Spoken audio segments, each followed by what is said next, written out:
తలుపులు నెట్టుకొని మా హక్కులు మా ఆస్తులు మాకివ్వమని చేతులు జోడించి మిమ్మల్ని అడిగి గుర్తుసేయ మా పరివార సమేతంగా వచ్చితిమి వానరులం.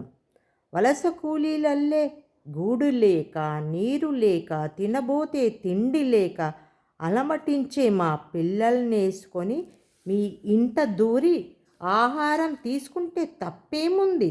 మీ ఇంటి గోడల మీద మిద్దెల మీద నిద్రిస్తే తప్పేముంది? మీ పిల్లలాడుకునే పార్కుల్లో మా పిల్లలాడితే తప్పేముంది? టీవీల్లో వార్తాపత్రికల్లో మా గురించి వానరదండు ఊరు మీద పడి అల్లకల్లోలం పంట పండు చేసే సర్వనాశనం, నీటి కొరకై బోరింగు ముందు ఇంటి బిందెలు పగలగొట్టి నీరు త్రాగు అని హెడ్లైన్లు ఇచ్చి మా మీద దుష్ప్రచారం చేస్తూ మేము రాకుండా ఉండడానికి విశ్వ ప్రయత్నాలు చేస్తున్నారు. కానీ ఒక్కసారి బుర్రకు పదును పెట్టి ఆలోచించురా. హృదయ తలుపులు తెరిచి మాలాంటి ప్రాణుల గురించి అవగాహనకై దేవులాట ఎప్పుడైనా చేశారా? మేము ఉండవలసిన అడవులు, ఆ ఘనమైన పచ్చటి అడవులేవి? పండ్ల చెట్లు ఏ కాలానికి ఆహారముగా మాకందించే జామ, సీతఫలాలు, బొప్పాయి, మామిడి, సపోటా కాక ఇంకా ఇంకా ఎన్నెన్నో చెట్లు ఏవి? భగభగ మండే సూర్యుడి నుండి మమ్మల్ని కాపాడే ఆ పొడవాటి గుబ్బురుగా గుడిసేసినట్టు నిండైన చెట్లేవి? వర్షాకాలంలో చిటపట చినుకులతో వర్షాలు మొదలై నిండుగా నీరుతో నిండిన చిన్ని చిన్ని కాలువలు కనిపించే సెలయేర్లల్లే మాకందించే నీరు ఏది? ఆడుతూ నీటిని త్రాగుతూ గజరాజుల గుంపులు వస్తే వారిపై సవారీ చేస్తూ మేము గడిపిన రోజులేవి? మా అడవికి రాజైన సింహము, పులులు మీ ఊర్లకు వచ్చే గతి ఎందుకు వచ్చింది? గుహలేవి?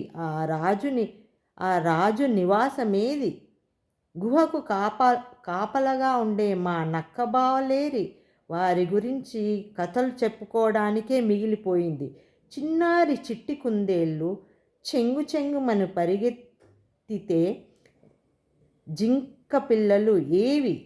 అందరినీ పట్టి బంధించి శిక్షించ ప్రయత్నమే నీ లక్ష్యంగా చేసుకున్నావు. కానీ మా నివాసమైన అడవులు మాయలోడల్లే మటుమాయం చేసి ఇంద్రభవనాలు నిర్మించుకున్నావు. నీటి గుంతలు, కాలువలు మూసి కబ్జాలు చేసుకుని చెట్లు నాటామని పనికిరాని మొక్కలన్నీ దార్ల పొడవునా నాటిననేమి నలుగురికి పనికిరానివి. పండ్లు లేవు, కాయలు లేవు, నీడనిచ్చేవి కావు. ఇంకా ఇంకా ఎంతసేపు నిద్రపోతున్నావు? ఇంకా ఎంతసేపు నిద్రపోతున్నావు? లే లే, కళ్ళు తెరువు ఇప్పుడైనా.